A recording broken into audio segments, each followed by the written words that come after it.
The year is 1908. The revolutionary movement against Ottoman Sultan Abdul Hamid II. You must do a podcast. Welcome, listeners, to the podcast. We're two semi-amateur historians, one with a master's degree, one with one term at War Studies, King's, Coup, under his belt, with one term at King's doing war studies under his belt before he dropped out. They're sent back in time by a celestial time angel to the beginning of the 20th century, where they must travel through time year by year, event by event, learning and teaching as they go. My name's Phil. I'm in my friend Johnny's garage basement, where he's kindly letting me stay. He's been keeping me up all night with loud music. Oh, here he comes. Hello, Phil. Did you say that my music kept you up? Oh, no, it was fine, Johnny, really. I mean, given that we've also got a washing machine, a horse, a cart, and a lot of other noisy things going on in here, it just helps. Did you recognise it? What song was it? Did you recognise it? I could only really hear the bass woofer. It's playing a lot of Rod it? Stewart, but mainly Young Turks on repeat to prepare ourselves for today's journey. Can you guess where we're going? I know where we're going. We're going to Turkey in 1908. Correct. The Young Turks Revolt. We also have to bring back one item of historical significance each from the past. Sorry, I can just edit that in earlier, you see. Excellent. I'm looking forward to this one, Johnny. All right, 2.0, we're coming. Pile in.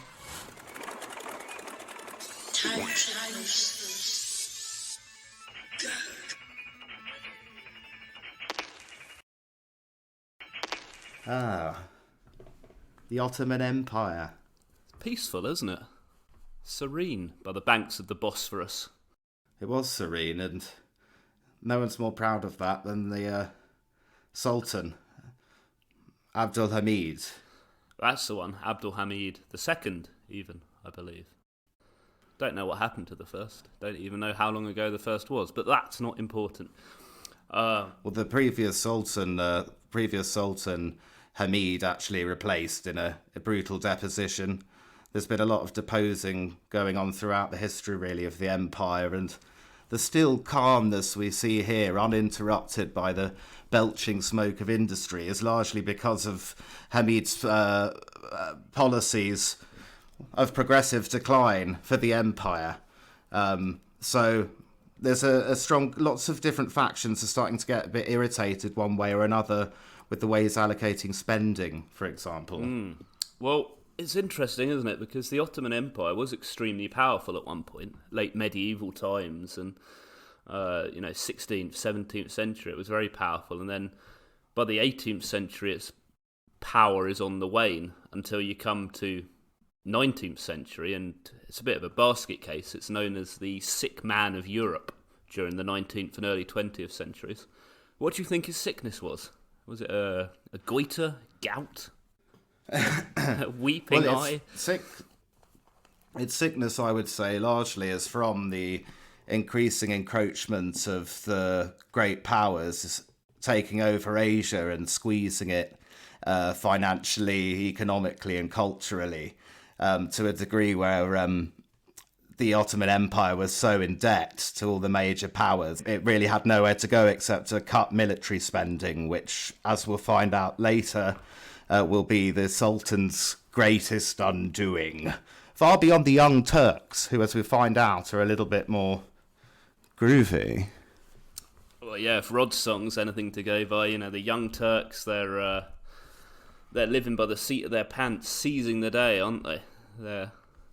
Well, can you tell me all the lyrics while we watch this beautiful scene on the Bosphorus? I won't tell you the lyrics, but I might drop in one or two into the show for astute listeners, for fans of Rod Stewart and 80s music in general, see if they can pick up any Young Turk references along the way. The sick man of Europe, Turkey, Ottoman Empire, I should say, because obviously Ottoman Empire is much bigger than Turkey at this point. It encompasses the Balkans and parts of North Africa and the Middle East as well. But it's referred to as the sick man of Europe, and we often see in political cartoons from the day The Sultan Abdul Hamid, he's portrayed either on crutches or in bed being fed gruel. And there's a sort of a paternalistic element to the other empires of the day, the Russian Empire and the British and French, looking down on the sick Ottoman Empire. Yeah, not only looking down, but also sort of all involved in their different ways in its decline. Obviously, the Russo-Turkish War, the dispute over what became Bulgaria, and all of that, like, drew in all the powers in their different roles, rehearsing for the Great War to come.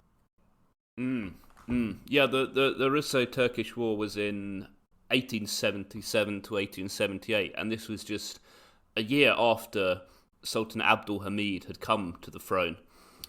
And then that was quickly followed by some Balkan wars, and these really exposed the empire's military weaknesses and just really signalled its diminishing power. So, great power for hundreds of years, and then just slowly getting worse and worse until you get to the rule of Sultan Abdul Hamid, and it's all really gone to shit. And he is trying to steer it in a certain way to sort of make it better, to make the empire less sickly.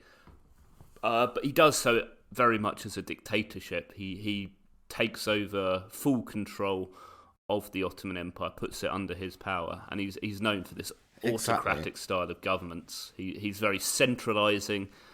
He implements measures to suppress political opposition. He's really crushing any sort of freedom of opinion and making sure that dissent is stamped out.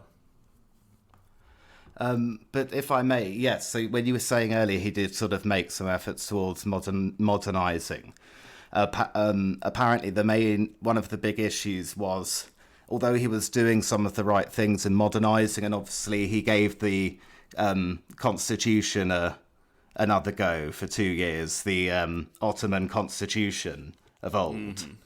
Before he reassumed autocratic power just before the Turks Revolution. Mm-hmm.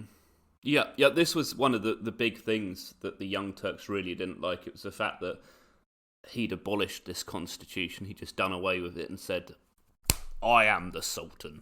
My rule is absolute."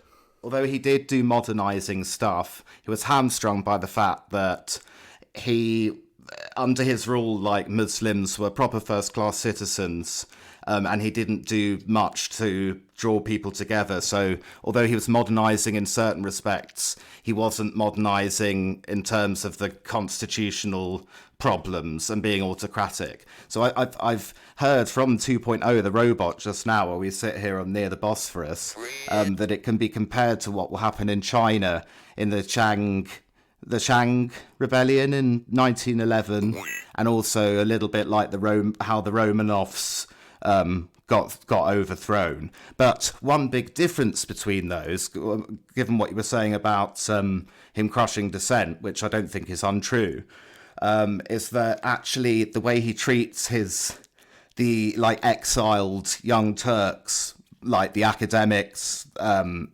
sort of well-educated young revolutionaries, he exiles them mostly to kind of Geneva and Paris. I think Libya is about the worst you could get. So it's similar to how the pre-Stalin communists treated Trotsky, say, compared to what came later. So there's the more that I've sat with 2.0 studying this, there's so many caveats and little kind of thingies. It's really interesting. And it should, just to finish on that ramble, the reason that the Sultan overthrew the constitution in his eyes was because he could see, and fair to say, you could see all the Western powers penetrating the outer reaches of the empire, sort of feasting on it in its state of weakness. And that's why he threw his pram out of the pram. Well, fair enough, yeah. If your empire's being nibbled away, you got to do something about it. You know what I like about the Sultan? He's one of these leaders who just loves to build stuff. Like we talked about Teddy Roosevelt a couple of years earlier in 1904 becoming obsessed with building the Panama Canal. So he doesn't build anything on that scale, but he does build some nice construction projects, like one notable railway, or actually a few notable railways, but the main one was called the Hijaz Railway, running through the Ottoman Empire. He built his... And the Berlin something railway? Baghdad. Turkey, Berlin. Railway. I can't remember what it's called. The Berlin Budapest. Baghdad. No, not Budapest. Let's just say that he was built one of his big railways. Like a big kid, he was building railways. And that was a big problem apparently, because that's sort of what got him into a lot of debt with like European banks and stuff. Okay. Hence cutting of military spending, which I keep flagging because it will be important later. Sorry, Johnny, carry on. We're standing now on the banks of the Bosphorus, looking at one of the palaces he built, the iconic Yildiz Palace, which is a beautiful palace by the water, very ornate, quite similar to some European style palaces in many ways. And as the years went on, he spent more and more time in this palace. He actually didn't really go out very much once he became the Sultan, once he became a bit of an autocrat. So for 30 years he was just pimping his palace, making it really nice. It looks lovely. Yeah, it is a nice palace. Of course, most palaces are pretty nice, particularly if you're the owner of an empire. We've had a lot of lovely boat trips lately in our last few time trips. It's a relaxing way to get into things, isn't it? You know what Abdul Hamid also liked a lot? He liked cinema. He'd really took an interest in cinema, and it was just beginning to start up cinema as a medium at the turn of the 20th century. And he often held private film screenings in this palace for his nearest and dearest, or his most sycophantic of courtiers. But he is considered one of the earliest heads of state to embrace the medium of cinema. He also liked... So far, perhaps, from the sort of fundamentalists that perhaps sometimes we're led to believe in the West. Yeah, I think he certainly was Western educated, and before he became the Sultan, he toured around Europe and other parts of the world quite extensively. And he was quite an open-minded chap. But, of course, when he saw his empire being nibbled away, and when he was made the Sultan, he became much more closed-minded, much more autocratically minded. Another fun fact is he also liked theatre a lot. Oh, Cats or Les Mis? Hard to say. I don't think he was into musicals so much. But towards the end of his life, he really didn't like sad endings. And it was rumoured that all the art directors, they had to change the sad endings of any plays that were performed in his palace. Oh. I mean, actually, that's quite annoying. Yeah, because a lot of plays, you're hinging on some sort of tragedy, or you need some sort of element of sadness to progress the plot or whatever. But yeah, didn't like sad endings. So they want to be happy plays. And a part of that, Johnny, as well, must be like they, again, because of what's happened throughout recent history to leaders of the Ottoman Empire, they must be so aware of their own fragility of power. Not from the Young Turks. He didn't apparently really consider them a threat, but rather from the military, who aren't greatly happy with Hamid because of aforementioned spending cuts. They too do not like the signs of the Western imperial powers penetrating. The Ottoman administrators are not much keen on what the British are doing in India, for example. Basically... Oh, I've got a lovely little quote here. Hang on. I'll let you rummage around, dig it out of your backpack. By way of the Explaining History podcast. Very quickly, because that's why we're here. So yeah, basically, due to European domination of Asia, squeezing, penetrating, economically, and sort of drawing in different states of the Ottoman Empire, not necessarily by force, but just through cultural and financial wallop, and as I say, getting them into a fair amount of debt. The biggest examples of this debt I keep mentioning were Persia and also Egypt, which was sort of like a semi-autonomous state of the Ottoman Empire. So they were in real trouble and thus all had to accept, a little bit like the IMF would do, had to accept these terms from the dominating powers around them as regards spending and military spending especially. So this is what sparks off enough fury in the military that, added to the sort of philosophical and communicative fuel of the Young Turks, will create the fire for this largely bloodless revolution. History repeats itself, repeats itself. History repeats itself, repeats itself. History repeats itself, repeats itself. First as a tragedy, then as a farce. Repeats itself. One more little humanising fact I've got about Sultan Abdul Hamid is that he loved books being read to him, and he'd often go to bed with a folding screen set up at his bedside table, and one of his advisors would read him a book. He was quite into murder detective and adventure novels, and he would say that it was like listening to a lullaby for him, so he'd just be nodding off, having a book read to him. Aww. That's lovely, and it does sound a bit like he's invented the Kindle. A folding screen, a book being read to you, or the first audible.com Not pocket-sized folding screen, though, this one. No, you do get this idea that he was a pretty wise figure who operated quite cleverly, but sort of found himself in the end with the losing hand. Although, as we'll come to, even when he lost in such a way whereby he didn't get slaughtered or hanged or out. Yeah, is that correct? Yeah, he was eventually sent into exile.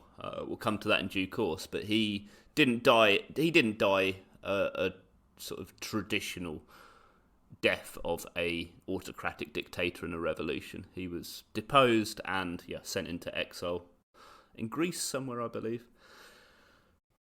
For his reign, it's been a bit of a downward spiral ever since he took control of the throne. As we said, he immediately went to war with Russia, bit of a bad idea. By the end of that war, a good chunk of territories had gone in the Balkans. He'd lost some of Cyprus and Algeria. And it's these defeats that he just says, I've had enough. It's time for me to suspend the constitution, dissolve the parliament, blaming, as you said, the tools of Western influence within the empire. So he's cutting off himself from a little bit of modernity and emphasising the Islamic separate nature of the Ottoman Empire. And he does this for 3 decades. So he's going for 3 decades just ruling like this, and all is seemingly well in his palace. But there are, of course, segments of society, of which these Young Turks are one, who aren't very happy about the constitution being ripped up and thrown out the window. They're not very happy about all these defeats and the fact that the Ottoman Empire is a faded power, where you've got the rise of these other empires all around them. Yeah. So I want to show you a cartoon that I found lying on the streets. Shall I do that again? I want to show you a cartoon that one of the Young Turks I met on our walks around Istanbul showed me. And it shows an owl perched on the European side of Istanbul. So if you can imagine a giant owl, for the benefit of... there it is. There's a giant owl perched on the European side of Istanbul, spreading its wings, and it's called the Owl of Ignorance. And its wings are blocking out the sun, which is labelled knowledge or education, and darkening Anatolia. And this is pretty much what these Young Turks in Paris think. They think all of this knowledge from Europe, all of these enlightening thoughts, they're not being shared under our current Ottoman Empire, and we need to do something about it. Reform. Let's take the owl of ignorance and break his wings. We'll dance on his beak. We're gonna make it. We're the Young Turks. So, these Young Turks, they have a head full of dreams, and basically they're thinking somehow, somewhere, it's got to get better than this. Now, what can we do about it? And these dreams, they're not just confined to these exiles in Paris, but they sort of spread gradually to other outposts of the empire, like particularly in Greece. There's the Third Army stationed in Salonika, and these Young Turks' views about modernization and improvements within the Ottoman Empire, they are picked up by the military as well. These views gradually infiltrating the higher-ups, and you've got various members of the generals, like General Niazi and Enver Pasha, who would both rise to prominence later on. You've got Ataturk.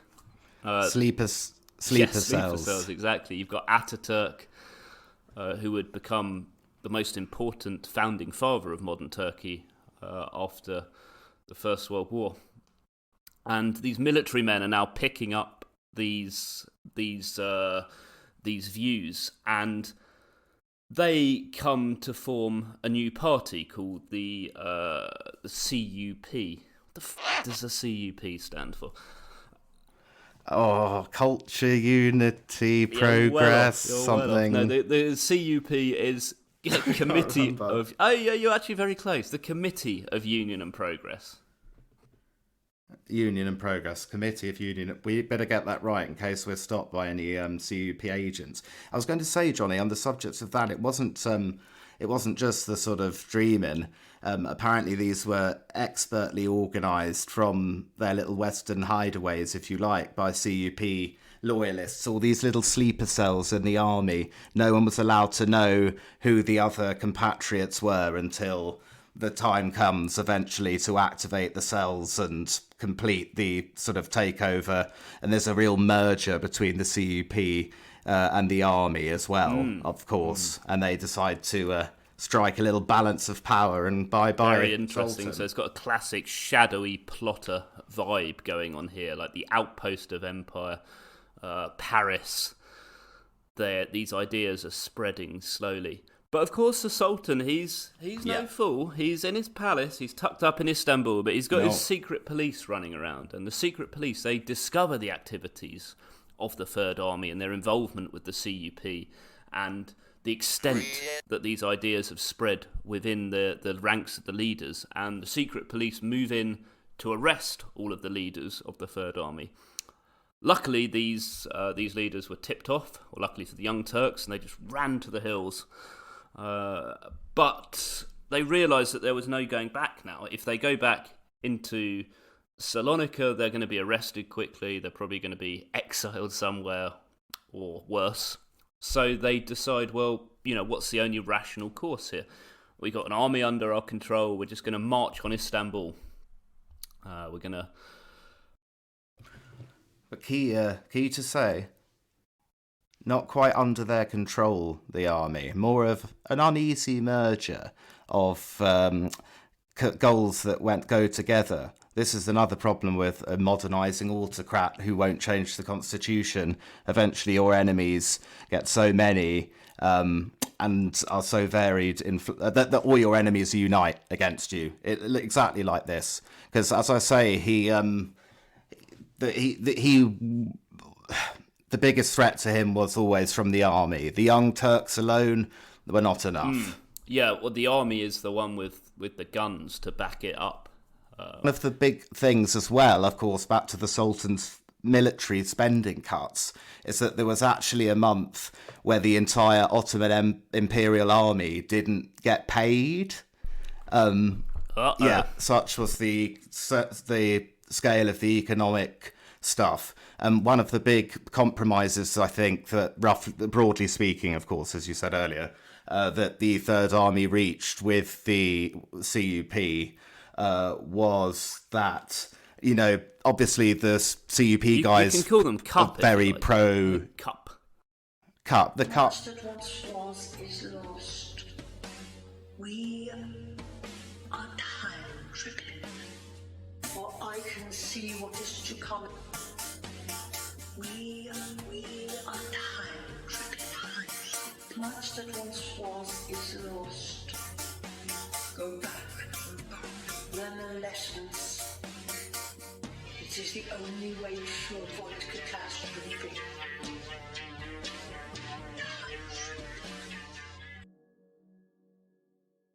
And it's a coup, a cup coup.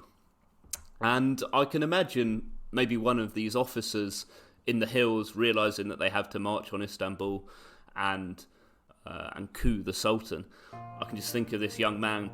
He sort of packed his bags, left a note for his mama maybe. There were tears in his eyes when he kissed his little sister goodbye.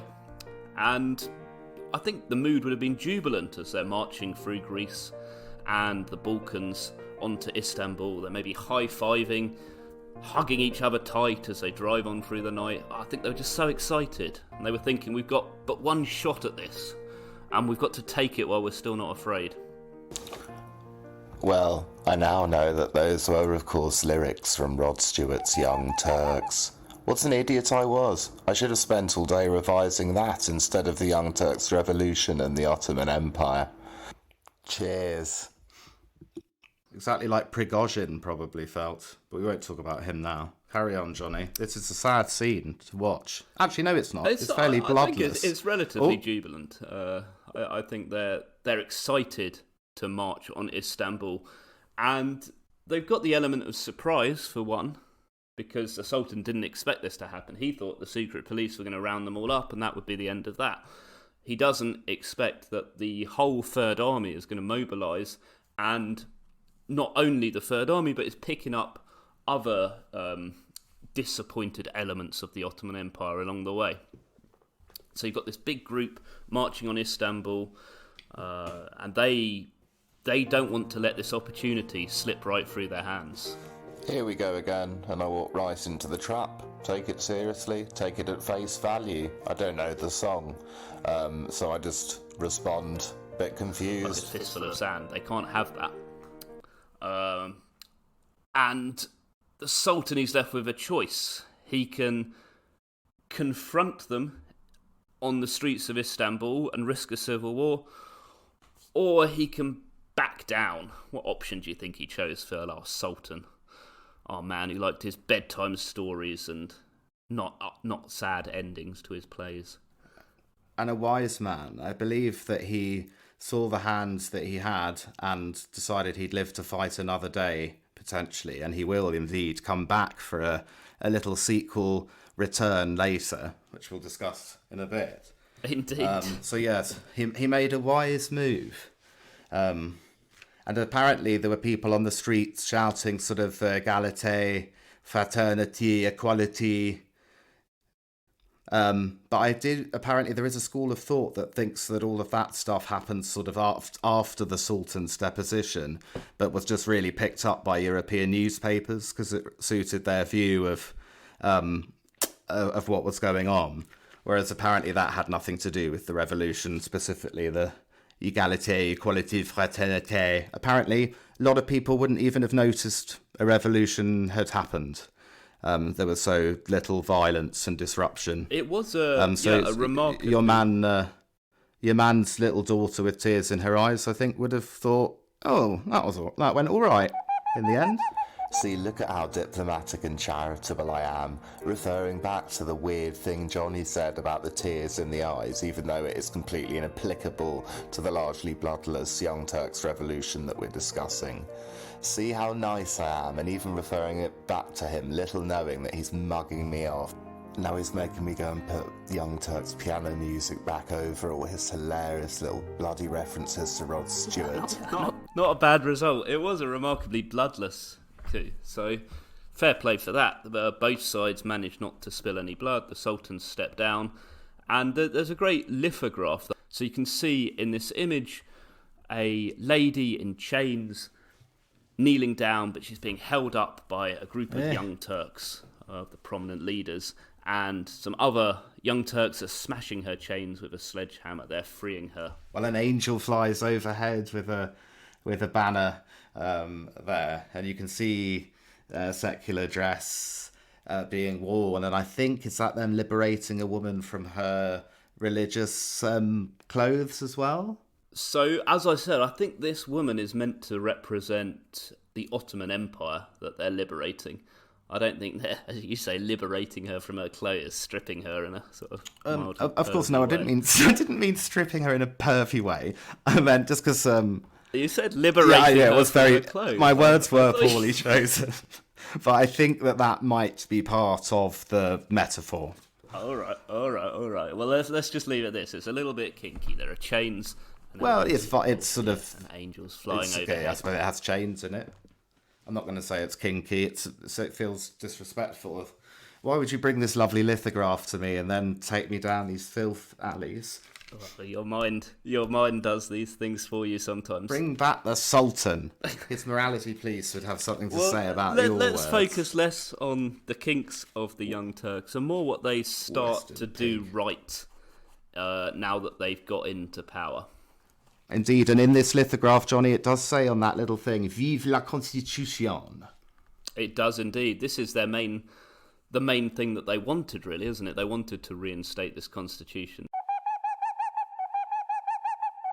Right, well, let's have a think about this. How did this revolution unfold now in 1908? They've had their success. What do they start to do? So you've still got this really fractious empire, held together really with sticking plaster, undergoing an enormous change at the top. I might have a quick wee, Johnny. Is that all right? Yeah, that's fine, actually, because I think I need to actually do a bit of reading now, because I completely misplaced my notes on Young Turks, what they actually did when they got to power. So yeah, go for a wee. Yeah, and I can't remember. It's just the same old shit, really. Yeah, it is, that they yeah. all do. Yeah. And then Sultan comes back, and then then someone else comes back, and the British invade. It's all just a load of shit. It's the same shit in a way as today. These sort of Turkey being really a kind of always having to look out on being a kind of sort of middle, out of town shopping and entertainment complex for all the other surrounding powers to come in and demand things and stomp about and suck it dry. Right, speaking of which, I'm going for a quick wee. Right. To 0.0, initiate urination activation mode.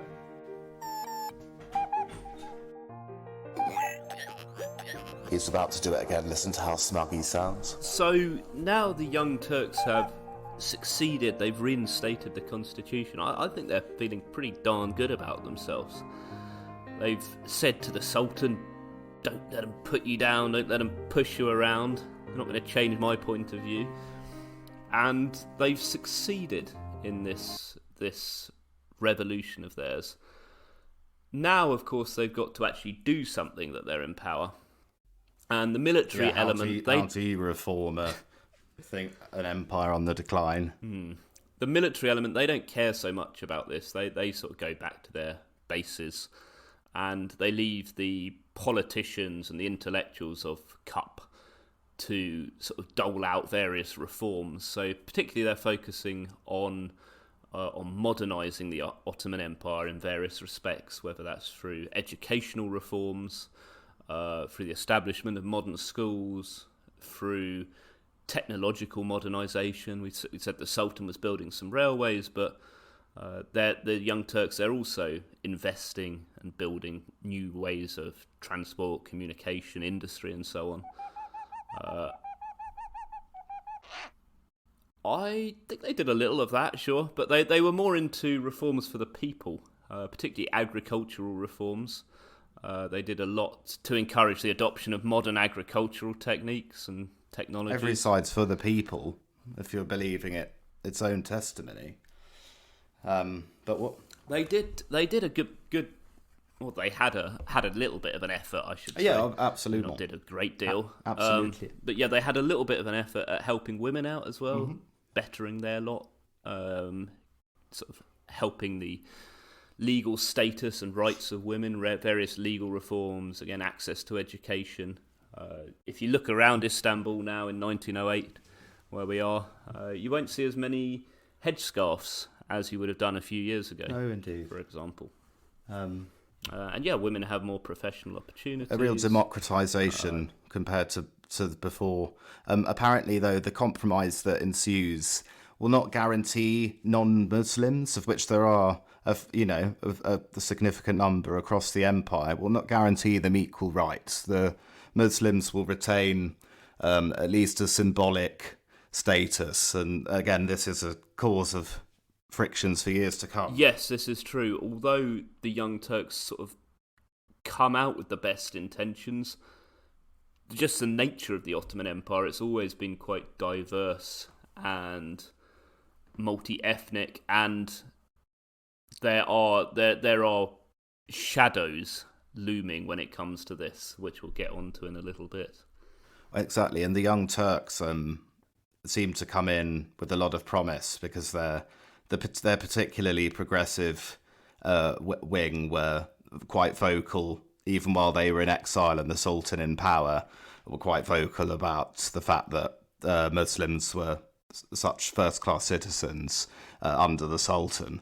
So it's very a very delicate balance of different ethnic groups and religions across this quite disparate empire, with, of course, all the other powers clunching on the outside. Clunching? I went clunching. I don't know what a clunch is, but it doesn't sound good, does it?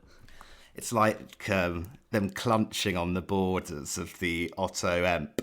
Having a good clutch and a munch. Yeah. Well, it's funny you should say that, because now that there is this like chaos in the empire, there's a sort of certain weakness in the transition of power from the autocratic rule of the Sultan to these new modernising, reforming Young Turks. Bulgaria, which has been an autonomous province for a while, it just decides it's going to declare complete independence, and no one can do anything about that. Austria-Hungary is clenching hands, or mouth, both. They annex Bosnia-Herzegovina, and Crete decides that it's going to leave the empire as well, just gets up and joins Greece. And yeah, disillusionment with these losses begins to set in, especially amongst loyal soldiers from the First Army, who didn't really do very much when the Young Turks and the Third Army were marching towards Istanbul the first time. I don't know what they were up to. Maybe they were taking it easy. Maybe they didn't fancy the fight at that particular point in time. But by April 1909, they are demanding the restoration of the Sultan, and they launch a counter-coup. So the Sultan returns. He is back. Yeah, Sultan counter-coup. Unfortunately for Sultan, it's not the greatest counter-coup. It only lasts about 2 weeks before our friends in the Third Army, they turn up again and regain control. There's a little bit of skirmishing in the streets, but nothing that serious. No real significant revolutionary bloodshed. And this time, the parliament actually deposes Sultan and, sends him off to Greece and brings in his younger brother, Mehmed. But he's very much a puppet. He can't really do anything. And from this point on, it's the Young Turks in control, the cup in control. But we also see a little bit of splintering going into the second decade of the 20th century between these Young Turks. And there's a triumvirate called the Three Pashas who begin to take control of the Ottoman Empire. And the Three Pashas are a guy called Mehmet Talat Pasha, the Minister of the Interior. You've got Ismail Enver Pasha, he's the Minister of War, and Ahmed Semel Pasha, the Minister of the Navy. And these guys effectively work together to rule the Ottoman Empire until the start of the First World War. And they increasingly align themselves with Germany. And as we mentioned, they do some pretty dark and despicable things towards minorities, particularly the Armenians, and they are very much complicit in the Armenian genocide. Yeah, there's a real... Although it's so easy to sort of paint a CUP as... It's so easy to see them, because they were reformists and introduced good stuff. One sort of forgets that their nationalist wing was pretty hardcore, and they were the ones pushing, I think, for the Ottoman Empire to kind of join in the arms race and follow the example of like the resurgent Japan. For example. very much. The the three pashas, they all did actually meet quite violent deaths after the First World War. Talat and Cemal, they were assassinated, and Enver Pasha, he died leading a revolt somewhere near Tajikistan. And after... So that when you say the three pashas, they're all... So are they all called pasha, or is pasha an They've occupation? all got pasha as part of their surname. I believe it's quite a common surname.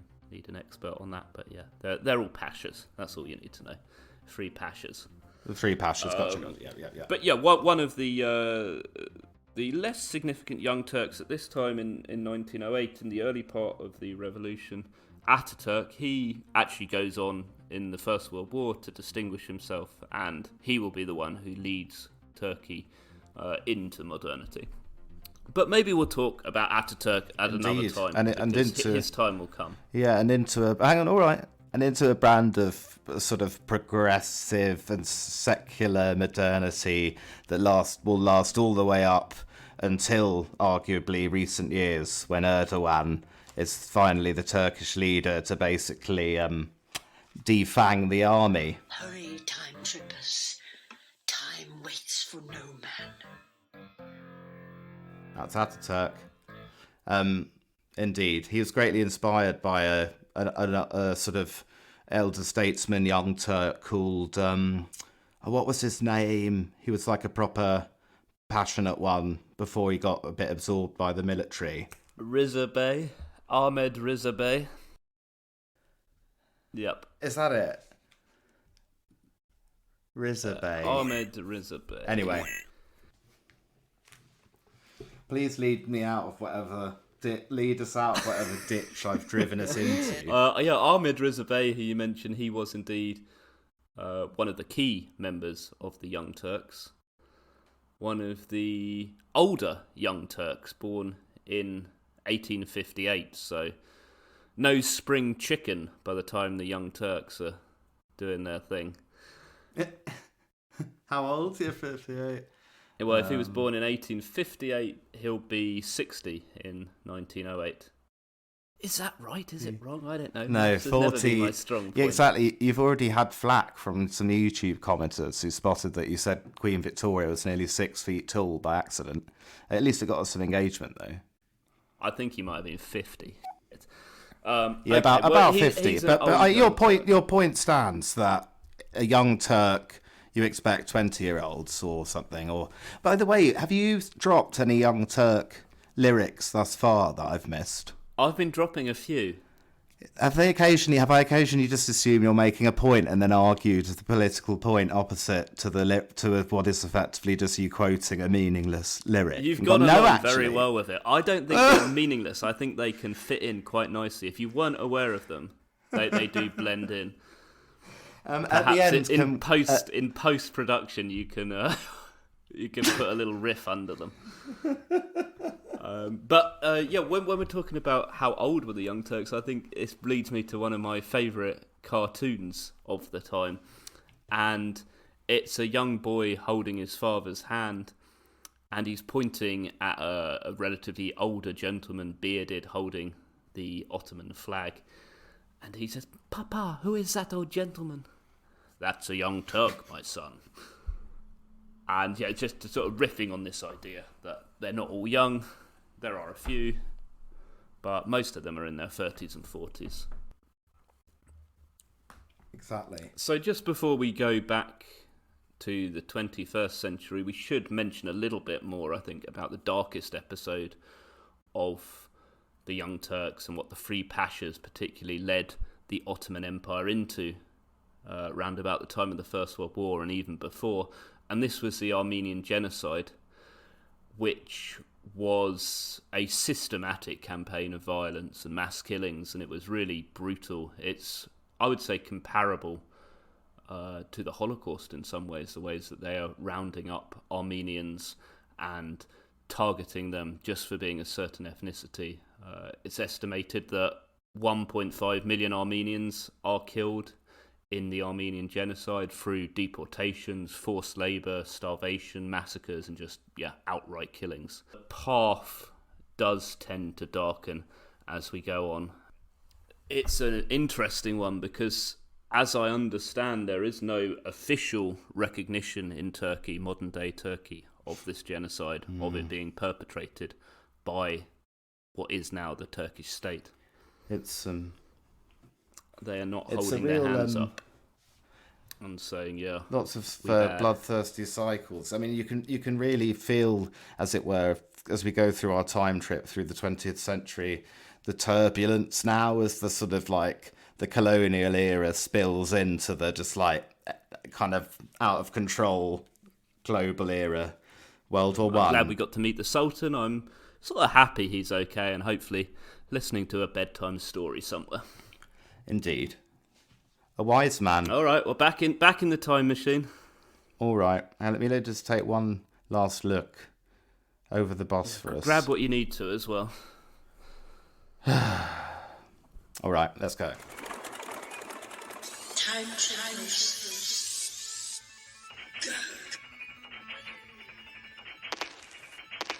That was a very interesting, if mentally taxing, adventure for me. It was a tough one because I really knew very little about the Young Turks before going back to 1908. And as I said, I think we're painting in broad brushstrokes, but hopefully Yeah, you were. listeners mate. can also understand a little bit about quite a significant early 20th century revolution. Exactly, the ways that it reverberates through modern Turkish politics and geopolitics today around Russia and Turkey, and all of it is quite astounding. Do you want to see what I brought back, Phil, from 1908? Yes, please. What have you got? So I'm afraid that this one might keep you up a bit at night because Ooh. do you remember the Owl of Ignorance? Yes. Here we go. I've brought it back. Little beaky bastard. Gormless expression on his face. Not the owl. I wouldn't have minded. Flapping his wings and hooting at inopportune moments. I wouldn't have minded any other owl, but an owl of ignorance. Look at its big, stupid, grey face. It just pecked me. I'm just gonna leave it here, perched above your bed, your makeshift bed. What did you bring, Phil? I don't know. I suddenly don't know anything. Because of the owl of ignorance. Oh, Fair enough. You must know what you brought back, though. I just feel really ignorant all of a sudden. Hang on a second. Ouch! Oh, sorry, that bloody owl.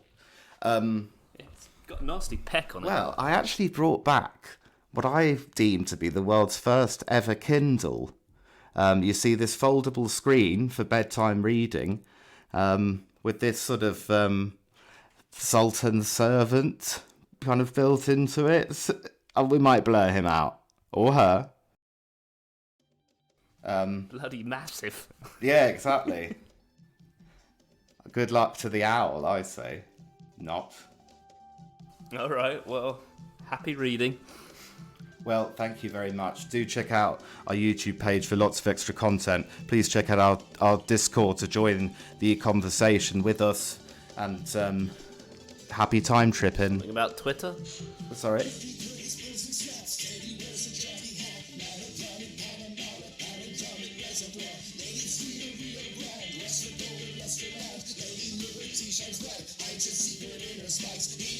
Mexico,